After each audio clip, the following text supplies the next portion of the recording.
What is good, everybody? Welcome to another Niners Nation Instant Reaction Podcast. I'm Rob Stats Guerrera here with you, flying solo tonight. Levin Black had a work emergency, so he can't join us. So I am here with you. And happy holidays. Everyone's celebrating. Ho, ho, ho. 49ers have won their 8th straight game. They look absolutely fantastic, scoring 37 points, beating the Commanders 37-20. Before we get rolling here, I want to remind everybody, please rate, review, and follow the Niners Nation Podcast Network. We always say if you take the time to leave a review, we will take the time to read it on the show. It sounds weird to say this. The 49ers scored 37 points, and they should have scored way more. They should have scored way more because they were set up multiple times in this game and got field goals instead of touchdowns, because this defense is incredible. It is amazing how good this defense is. And it's the best in the league. It's not close. There is no second that even holds a candle to what we're seeing from San Francisco in this one. Anytime they need a big play, the defense steps up. And one of the big plays in this game that's going to get no credit whatsoever is Washington takes out Taylor Heineke. They go with Carson Wentz. He leads him down the field. He scores a touchdown to make it 30-20. And then Washington tries for the 2-point conversion. And who is there again? Nick Bosa busts through the line, makes a sack, blows up the play on the 2-point conversion. That kept it a 2-score game instead of making it a 1-score game for the 49ers. That changes how the rest of that game plays out. That changes how the final 5.5 minutes of the game play out. And it doesn't even count as an official sack for Nick Bosa, which stinks, which, by the way, he had 2 more sacks in this game. Were you watching Emmanuel Acho? Were you watching this time? Not enough effort from Bosa. He doesn't make game-changing plays. Well, I hope you've been watching the last 2 weeks, because that guy should have sewn up the Defensive Player of the Year award. He should absolutely have sewn it up. Mark Harrison watching on YouTube. Merry Christmas from the UK. Go Niners. Merry Christmas, Mark. Love going international here on the show. Like I said, I am flying solo, so I'll try and take as many of your comments as possible. Try and make this as interactive as possible, so it's not just me rambling up here over and over again. Bernie on Facebook points it out. 17.5 sacks for Nick Bosa. And I said going into the year, I legitimately thought he had a real shot at 20. I think Levin actually asked me, would you take right now 16.5 sacks for Bosa? And I said no, because I think I just thought he was going to blow up this year, and he absolutely has. And he's done it with some injuries on the defensive line too, which is pretty surprising. Kinlaw wasn't there for most of the year. Armstead missed a huge chunk of time, and Bosa's just been producing every single week. Tim Johnson watching on YouTube. Bosa's great, but the defense did not look so good against Wentz. I mean, we got to keep in mind the game situation here too. First of all, Charvarius Ward was in and out of the lineup. Wentz ended up going 12 of 16 for 123 yards, but he came in when the game was kind of out of hand. It was a 2-score game. And I think the Niners were playing a little bit of soft coverage and just trusting that Wentz was not going to be able to consistently go down the field against him. And they turned it on when they needed to. I mean, I even think that Kyle Shanahan could have challenged a potential turnover at the end of that game, but he didn't, because he had just lost the challenge like 2 plays later. So if he challenges that and the Niners get the turnover, then Washington doesn't look nearly as good. So, let's not get too hard on the Niners D, because they didn't blow your doors off against Carson Wentz. Offensively for the Niners, like I said, they scored 37 points, so it's hard to complain, but they easily could have scored more, because they had drives that started at the 49ers 40. They had drives that started at the Washington 11, and another drive that started at Washington's 25-yard line. And they got 9 points on those possessions. So if they had scored even 1 touchdown on any of those, they would have put up a 40 on Washington. So it's weird to say that the offense could have done more, but they absolutely could have. Sort of crazy. Oh, that doesn't look good. Sorry about that. So, look, I think that the defenses have kind of seen Brock a little bit, right? He's more film on him than they've seen. They're starting to get a book on him a little bit, I think, honestly, is part of it too. And it's only going to get harder for him going forward, right? You've got the rest of the games in the regular season, and then you got to play good defenses in the playoffs. So it's going to get tough for Brock Purdy. And he made multiple heads-up plays in this game, to be fair. Multiple plays where, and they might not show up on the box score, but maybe where he could have tried to break out of a sack and throw the ball and, do that. Instead, he held on to the ball, protected it, took the sack, especially at the end of the game. There was one in the red zone where he did that. There was one play where it was a broken play. He's got a free rusher coming at him. He runs to the sideline, does a little pirouette spin move, and throws the ball out of bounds instead of taking a loss. Like, he's made multiple very, very, very heady plays. Vish Kumaran is in the chat from India. He's in India right now. I don't even know what time it is in India, but he's here watching the instant reaction show. For the game, Brock Purdy, he only had 4 completions in the first half, and he finished up 15 of 22, 234 yards, 2 touchdowns, and interception. It was actually really interesting. So he had 4 completions in the first half for 55 yards, and then on the first drive of the third quarter, he had 3 completions for like 50 yards. So he came out of the gates looking to score. Actually, there was a good stat on the broadcast. Let's see if I can find it. It is the 9th time in 15 games that the Niners have scored points on the first drive of the second half. So whatever Kyle has been able to do, and he usually scripts the first few plays of the second half also, but it has been working clearly for the 49ers because they came right out in the second half, 7 plays, 76 yards. Brock Purdy hits Kittle on the little rollout, and Kittle does what he does, which is just rampage through opposing defenses for the touchdown, and looking just unbelievable, by the way. I love all the Merry Christmas wishes from everybody. Thank you very much. Pizza Party watching on YouTube. Ty Davis Price seeks out defenders to hit instead of trying to miss them. Don't understand his game. I kind of agree with you. There were a couple plays where it looked like he had more room to gain yards and didn't. And maybe that's why he hasn't played so much. But no, Brock Purdy was very impressive. Just to continue along what I was saying, the stadium was chanting Brock Purdy at one point. Like, I don't remember any Garoppolo chants. I'll tell you that. Maybe I'm wrong. If you remember, let me know. Andre watching on YouTube, always a big supporter of the instant reaction.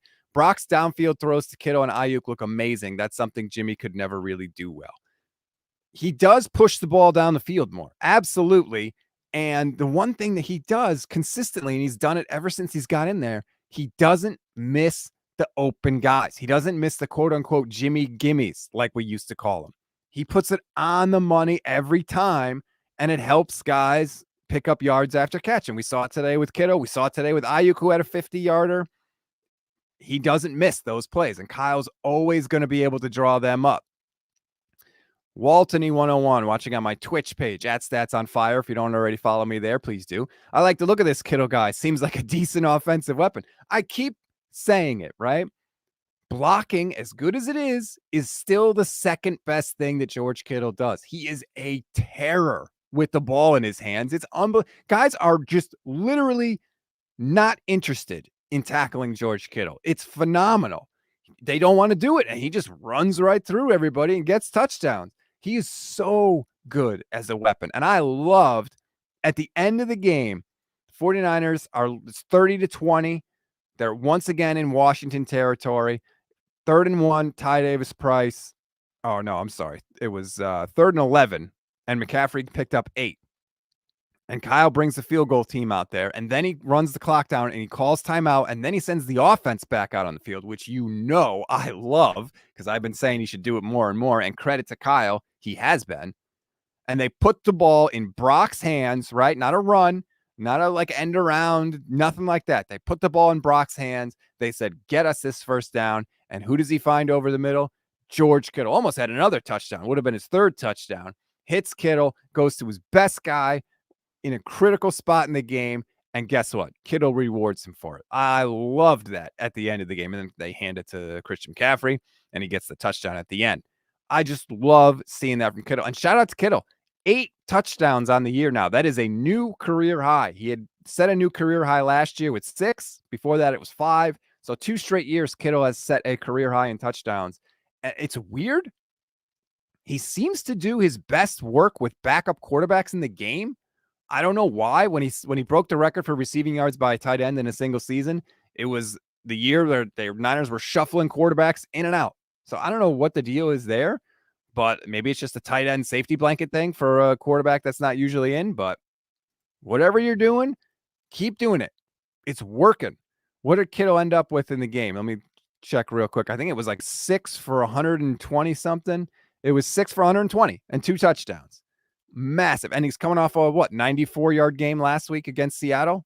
So excellent. I think it took the Niners a little bit of time to round into shape in this game. They weren't great in the first half. They did average 7.1 yards per play, but they had a 71-yard touchdown from Ray McLeod that I think kind of skewed those numbers. Like I said, 4 completions for Brock Purdy in the first half, 55 yards, and an interception. Although, to be fair, that interception was not Brock Purdy's fault at all. Another comment from Andre. 4th and 3 and letting Brock throw it really says something. You guys know with Jimmy playing, Kyle would have kicked it. He might have. I don't know. Kyle's been going for it more on 4th down, and I love it, man. I absolutely love it. Let's keep it going.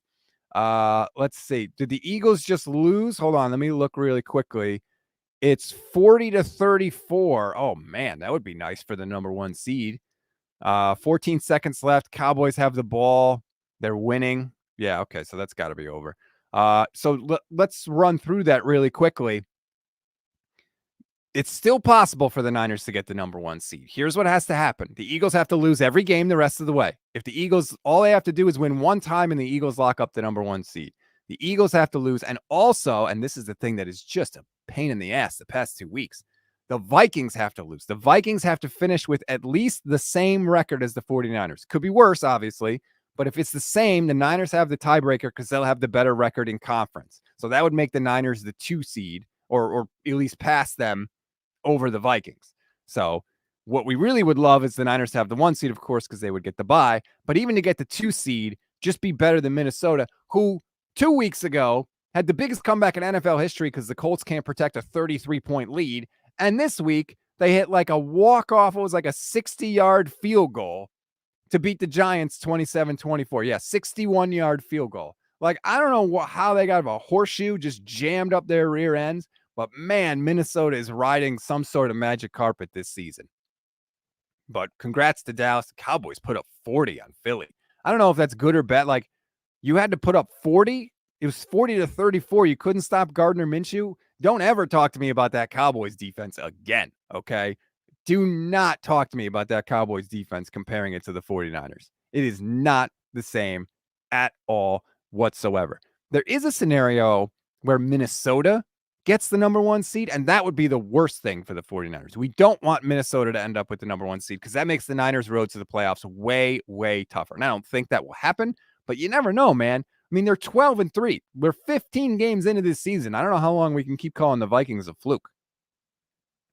Andrew, watching from Australia. Merry Christmas morning here in Australia. My present was that I could put the game on while everyone opened presents. Merry Christmas. You know what, Andrew? I thank you for making me any part of your Christmas. That's really cool, man. That is an honor. And I mean that sincerely. Like, it's Christmas morning and you are watching me. I don't know about your priorities, but I appreciate it nonetheless. Thank you very much. You deserve to get a shout out. Bobby R asks, what was that ball on the sideline that Greenlaw snagged? An interception. Oh, yeah, no, it should have been an interception. That was the one that Kyle didn't review, and he should have, but he had just lost the review, so he didn't want to do it. Let me look at the box score in this one because I wanted to check. I'm not going to lie. So I rearranged my Christmas Eve, and we did everything earlier, but I wasn't able to get out of there before the game started, so I was watching the game on my phone. So I didn't see as closely the plays in the first half. Niners ended up running 51 plays. They had 21 plays in the first half. 12 total drives, still at 7.3 yards per play, which is pretty impressive. 8.7 yards per pass. Niners 4 of 11 on 3rd down. Washington converted some big 3rd downs in this game early. They had a 3rd and 13 that I think they converted, and a 3rd and 14, and a 3rd and 9, actually. The Niners literally were having a lot of problems stopping them on 3rd down. And the Niners were stuck in 3rd and long on offense. They couldn't really run the ball all that great today, which you kind of expected because Washington's defense is legit. I mean, the Ray McLeod play, yes, But other than that, Christian McCaffrey, 3.1 yards per carry. Ty Davis-Price, 3.3 yards per carry. Brock Purdy had 1 carry for 6 yards. So other than the Ray play, they couldn't run the ball, and you could see the difference in the offense because Niners were always in 3rd and long, and obviously 3rd and long is a lot harder to convert. But I do think it's a feather in the cap for this team that you put up 37 points on the Commanders' defense. They were giving up, I believe, the 4th fewest points per game in the league, something like that. It was either 4th fewest points or 4th fewest yards. I can't remember, but they weren't giving up very many points either. So 37 points, and like I said, easily could have been more. This offense is kind of rolling right now, and it's great to see. I think the Niners are clearly ascending as we go through here. They're peaking at the right time, which is absolutely fabulous. Bay Marin says, we're a passing team now. That's interesting. I do wonder that. Have they kind of flipped a little bit? Kyle certainly seems willing to give it a shot. And the thing I point to is they come out at halftime, right? They've 4 completions in the first half. The offense is kind of sputtered. They only put up 70 points. And Kyle goes pass, run, and then boom, they hit the big play to Kittle. Like, he put the game in the hands of Brock early. 13-yard gain.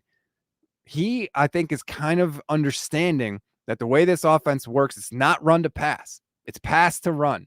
Get the ball to Kittle. Get the ball to Ayuk, Debo when he's there. Think about that, too. They scored 37 points with no Debo Samuel. It seems like this team is really able to just handle adversity. And God knows they have gone through a lot of it the past few years here. But you put up 21 against Seattle. You put up 37 against the Commanders. You put up 35 against the Buccaneers. And you put up 33 against the Dolphins, mostly with your 7th round rookie draft pick at quarterback. That's insanity. That is literally the reason why I keep saying Kyle Shanahan should be the coach of the year. He has to be.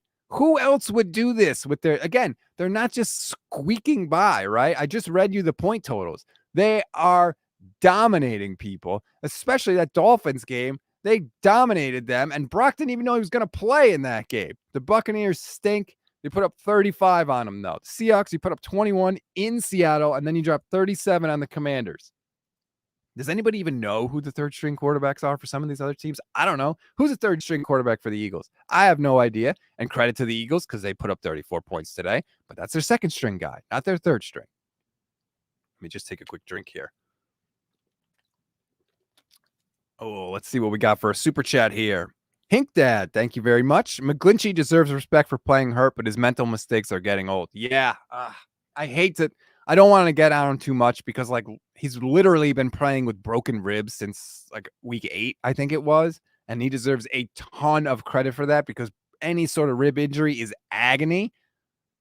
But you can't have false starts in the red zone. And McGlinchey had 2 false starts in the red zone on back-to-back possessions, and both were on 3rd down. That's part of the reason that the 49ers settled for field goals on those possessions, was because 3rd down, one was a 3rd and goal. The second one was a 3rd and 5 that then became a 3rd and 10. Those are crushers in the red zone, and McGlinchey had 2 back-to-back possessions. That's a killer. But like I said, dude is a warrior, playing hurt, broken ribs. I don't want to get on him too hard. But yeah, those mental mistakes got to be cleaned up a little bit. And I think early on, you kind of saw the 49ers look like a team coming off a huge emotional divisional win on Thursday that clinched the division. And, Kyle talked about wanting to keep his foot on the throat and all that. And I get that, but these guys are human beings, man. They know. They're like, oh, we're going to play against Washington. Yeah, they're kind of fighting for their playoff lives, but we're good. We'll beat them. And I think that there was a little bit of, call it rust, call it, just looking past them a little bit. Kyle wasn't looking past them because Kyle wants to put up 50 on Daniel Snyder every chance he gets. But I think the players a little bit, they might have thought that this one was one that they could just kind of roll the ball out there a little bit. And they found out pretty quick that this Washington defense is no joke. Let me take a quick look around the rest of the league. I've been so out of it just because of everything with the holiday situation going on. New Orleans won. Just trying to look at the rest of the NFC. Dallas wins. Houston beat Tennessee. My God. Ryan Gottlieb asks, did Jordan Mason sit out or was he active? Price isn't it for a backup. Mason was active. I believe he got hurt. He had a hamstring injury that flared up on Wednesday, and I did see him on the sideline look like he was getting stretched out or early in the game. Look, we all know Kyle would not have given the ball to Ty Davis Price if Jordan Mason was in any shape, because Kyle doesn't like Ty Davis Price, but he actually did carry the ball a fair amount today. TDP ended up with 9 carries for 30 yards. If Jordan Mason was in any sort of shape, he would have been in the game. Supposedly, the Niners' last return from IR spot is earmarked for Elijah Mitchell. So, and maybe with Jordan Mason, if he's banged up, if this is a serious thing, that makes him more likely to do it. And then we'll see him back at the end of the year. Waveware, where's Tevin Coleman? Hopefully far away from the field, man. Who wants to see Tevin Coleman? He can only play against the Panthers. That's the only teams he does well against. There was a lot of talk in this game. And you know what? Let me write this up really quick. There was a lot of talk in the game about Jimmy Garoppolo. Oh, he's getting better. He's coming along. They're holding out hope. I don't know about you. I don't want to see Jimmy Garoppolo again. Like, I think Brock has played better than Jimmy Garoppolo. I don't know about you, but I think he has. I mean, what's the benefit of bringing back Jimmy at this point? He's not a clear-cut improvement, and he's been terrible in the playoffs. I throw it out to you. You tell me. Maybe I'm off base on this. I think Brock's playing pretty damn good. Quarterback wins are not a stat, but the thing you're going to hear this week a lot when the 49ers come up is that Brock Purdy is the first 49ers quarterback to ever win his first 3 starts for the team. Steve Young can't say that. Joe Montana can't say that. John Brody can't say that. Jeff Garcia can't say that. Colin Kaepernick can't say that. So that's what you're going to hear. But no, I'm not eager to see Jimmy Garoppolo back. Natalia says Brock all the way. Let's see. Andre, if Jimmy comes back for the playoffs, he should be quarterback 2. A backup, but you got to stick with Brock. That's interesting. I guess you would rather see Jimmy Garoppolo than Josh Johnson. I'm fine not seeing Josh Johnson ever again. Mike watching on YouTube. It's time to let Jimmy go for good, period. Kyle watching on Facebook. Come on, no Jimmy Garoppolo. Purdy, so much more to offer. He does seem to have a little more mobility, and that has definitely been a help for the 49ers. Gray Fox, thank you very much for the super chat. I do want to see Garoppolo back, but as Purdy's backup, Merry Christmas, Rob. Merry Christmas to you, Gray Fox, and to everybody celebrating, no matter what holiday you might be celebrating this season. I don't want to see Jimmy back. I do think it was interesting that we got the Brock Purdy report from Jay Glazer before the game. Oh, he's got a cracked rib and a partially torn oblique. Oh, but he's totally healthy now. It's like, pretty sure a torn oblique and a cracked rib don't heal in the 10 days between games that the 49ers had. Like, not sure about that. But no, I don't want to see Jimmy again. Give me Brock. I'll take it all day, every day, as long as he plays like this. And I know he had a turnover today, but that turnover was not his fault. It bounced right off the hands of Juwan Jennings and into the hands of the defender. And that's going to happen. You know, the Niners have kind of been getting a lot of breaks with Brock Purdy at quarterback. This is something Michelle Majuk and I talked about on Friday. Like, no matter who it is, when you have a rookie quarterback in there, eventually, even without a rookie quarterback, whoever it is, you're not going to get every bounce all the time. Some of those things are going to not go your way. And a lot of them have been going Brock's way. We saw the one that was overturned by penalty. Quandre Diggs dropped what would have been a huge interception right before the half last week. That kind of luck is not going to run with you forever. And today it kind of turned a little bit, and it was almost reassuring in a way, because it's like, okay, that has happened now. Now we can continue to play well. Like, I'm not sitting there waiting for the other shoe to drop, so to speak, if that makes sense. I'm going to try and keep an eye on some of the post-game stuff as Kyle's begun speaking. Matt Barrows tweeted, Christmas miracle. Kyle Shanahan reports no post-game injuries. Both Jordan Mason and Mooney Ward left the game, but returned to action. Yeah, I was a little nervous because Mooney Ward came out and he was in the blue medical tent. And then it was, well, now he's going back to the locker room. And I just got nervous. Like, man, this guy's coming off a concussion. They checked him for another concussion. I was nervous, definitely. But no post-game injuries is an awesome, awesome thing because so much of the 49ers' success this year is going to come down to just flat out how healthy they are at the end of the season. And they seem to be getting in pretty good shape. I'm trying to see what else. If anybody sees anything, by the way, let me know because I'm seeing tweets here, but I'm also trying to host the show. So if you see something, drop it in the chat and we can react to it. I'm amazed that they are on this run. Like, don't take this for granted. We're talking 8 straight games. That's essentially half the season. And it's just win, win, win. Different quarterbacks all the time. No matter shuffling guys in and out in the defensive line. Deebo Samuel is out. Like, this team it's like a machine. They just keep overcoming whatever is put in front of them. They just keep knocking it down again and again and again. It's pretty damn impressive.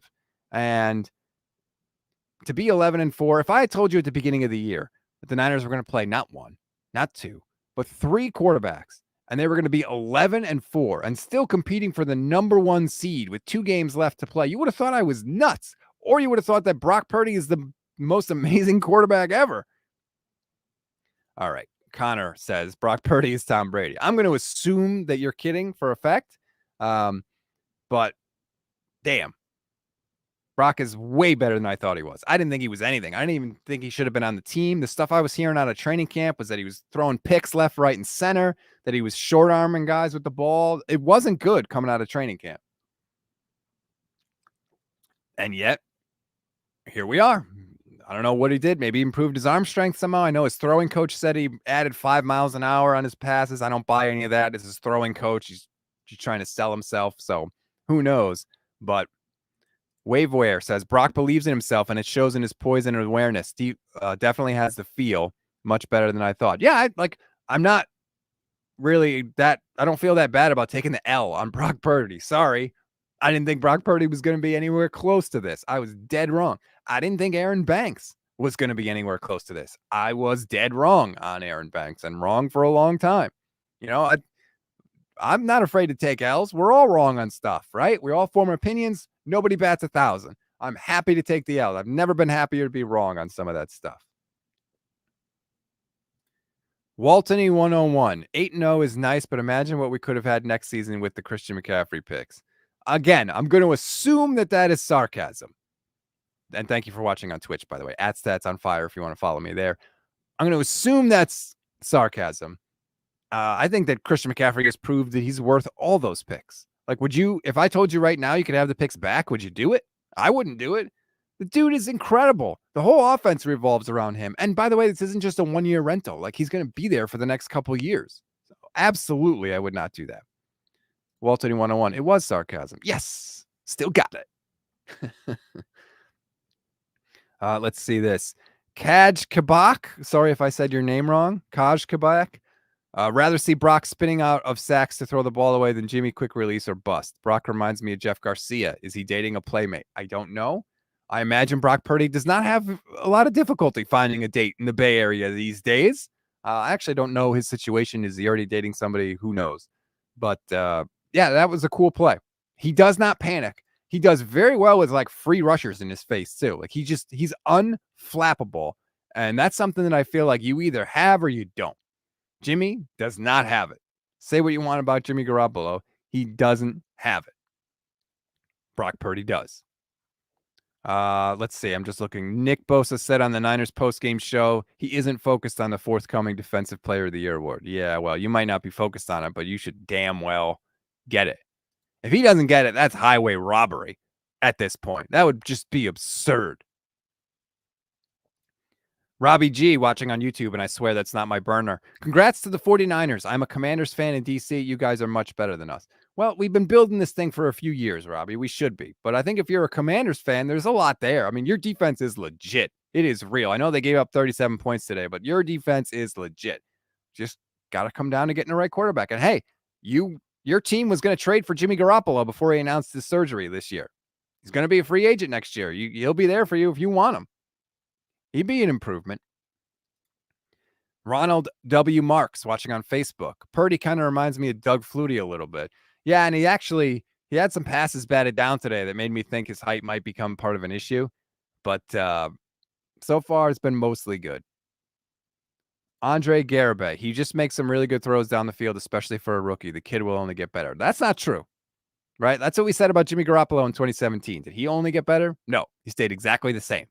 So we can't assume anything. And that's what I said as soon as Brock Purdy came in, after he started to have success with the Dolphins game in the week after. We don't have to make any broad proclamations about Brock Purdy. We don't have to make him the starter next year. We don't have to make him put him in a quarterback competition with Trey Lance next year. We don't have to do anything. All we have to do is the easy part, the fun part. Just sit back and enjoy the ride wherever it takes us, man. Because like I said, this is not normal for this to come in and happen. I don't know that we'll ever see this again. A third string quarterback pick last in the draft coming in and potentially guiding a team. Well, actually guiding a team into the playoffs and potentially even further than that. Who knows? So just enjoy it. You don't have to pick a side. You know, I feel like there's been like a quarterback civil war with the 49ers for a long time. We don't have to do that. This is the guy we got. There's no other option. Let's just ride it out and we'll see. Maynard Keenan, thank you very much for the super chat. In the locker room, Jimmy is a buddy, not a leader. Brock is a leader. He actually pushes the team to be better.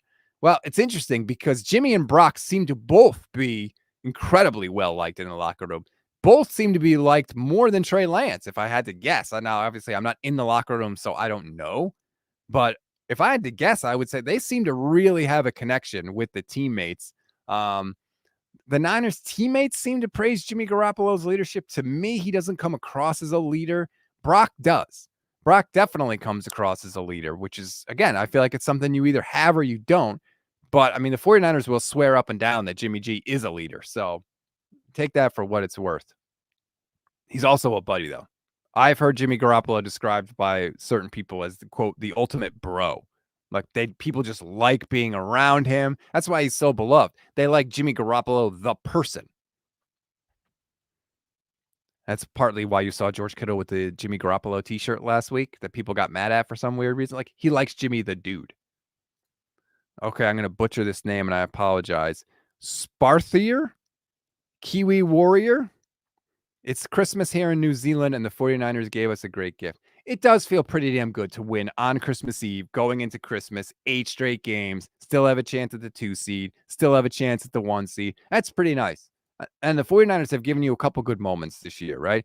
They won the Seattle game before the 10 days off, and they won going into the bye week for the, so you had the 2 weeks off there and you had to win. It's nice when that happens. It's definitely nice. Let's see what else has been happening in the post game as I try and take a quick look. The no injuries thing is massive. I was so worried about this game next week because they're going to Vegas on New Year's Day. And it's like, are they going to be in Vegas on New Year's Eve? Like what kind of a situation is that going to be? Maybe they need the game. Well, we don't have to worry about that. So at Glass Half Full guy says, I'm of the mind Trey is the guy next season. It's going to be interesting. This offseason is going to be very, very interesting for the Niners because anything's on the table quarterback-wise. And I said this for months now before Brock Purdy even got in. Garoppolo coming back is on the table, although I think that's less likely now because he got hurt again. I still think that Tom Brady potentially is on the table. Maybe Aaron Rodgers. Brock is on the table now. Trey is on the table. It's going to be crazy. It is not going to be a boring offseason. That's good for me. This is sort of my business. So. Oh, this is an interesting comment. Sleepy11414. I don't think my heart rate has been over 100 since Brock Purdy took over. That's interesting because we're used to white knuckling it, aren't we? With Jimmy Garoppolo, we are used to 1-score game, end of the game. We're either down and we need a field goal or a touchdown, or we're up by 1 score and we need Jimmy to engineer a drive to kill the clock. And we haven't had a ton of those with Brock, although we were in that spot today. But yeah, it's sort of been a little bit calmer. This whole end of the season, I feel like, has been a lot calmer just because the 49ers have clinched and it's just a different scenario. A lot of Trey Lance questions in the chat. Biolateral US. How do you think Trey is doing mentally, especially when the crowd is chanting Purdy's name? Buying the O-line Christmas gift seems a little desperate to stay liked in the locker room. No, man, the starting quarterback always buys gifts for the O-line. That's just protocol. I think Trey is aware of his standing in the locker room, though. Like, I think he makes it a point to do those things because he wants to, ingratiate himself to the locker room. And I don't think it's desperate, though. That's generally the custom that the starting quarterback, which Trey Lance was coming into the year, buys the offensive line gifts. Although I will say he spent a lot of freaking money. They all got sound bars. They all got like Yeti coolers, and they all got free suit, like a tailored suit, which I would love, by the way. I always said if I ever hit the lottery, I would get all my clothes tailored. I'm not really a good looking guy, but when you wear clothes that are tailored specifically to you, you look better. You look way better. So, yeah, that was a cool thing from Trey Lance. This is an interesting game. Luis Fernando Aguilar Alonso says this would have been an unbelievably hard game for Jimmy. I don't think he would have thrown the first TD, for example. There's definitely plays that Brock makes out there that Jimmy Garoppolo either is not capable of making or would just choose not to attempt. Just for a variety of reasons. Brock looks for doubles over singles. Jimmy looks singles first, and he'll take the single every time. That's just how he looks at the game. Guy's open, short, first read, boom, there he is. Get the ball out of my hands and let him run. Brock is willing to hold on to it a little more. And I think there was actually it came out in the post game, I believe, that one of Kittle's touchdowns, he was not the first read on the play. He just kind of found the open space. Yeah, the first touchdown to Kittle was actually designed to go to Ray, Shanahan said. Kittle instinctively went to the open space, and that's where the ball ended up. I think that Brock is a little more instinctual than Jimmy Garoppolo, which is weird because Garoppolo is such a veteran, but Brock seems to play that. Glass half full guy. Thank God 49ers took Trey over Zach Wilson. Yeah, that's not working. You know what the crazy thing is, though?